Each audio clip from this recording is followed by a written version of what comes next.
കാത്തിരിപ്പിനും വിവാദങ്ങൾക്കും വിരാമമിട്ട് മെത്രാൻകായൽ പാടശേഖരത്തിൽ ഇന്ന് വിത്ത് വിതയ്ക്കും. കൃഷിമന്ത്രി വി.എസ്. സുനിൽകുമാറിന്റെ നേതൃത്വത്തിൽ നടക്കുന്ന ചടങ്ങിൽ ജില്ലയിലെ ജനപ്രതിനിധികളും ക്ഷണിക്കപ്പെട്ട അതിഥികളും പങ്കെടുക്കും.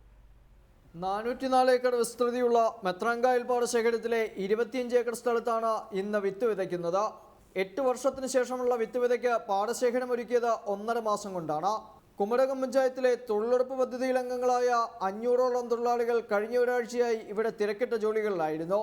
120 ദിവസം കൊണ്ട് വിളവെടുക്കുവാൻ കഴിയുന്ന ഉമ നെൽവിത്താണ് കൃഷിവകുപ്പ് മന്ത്രി വി.എസ്. സുനിൽകുമാറും ജില്ലയിലെ MP, MLA മാർ തുടങ്ങിയ ജനപ്രതിനിധികളും ക്ഷണിക്കപ്പെട്ട അതിഥികളും ചേർന്ന് ഇന്ന് വിതയ്ക്കുക.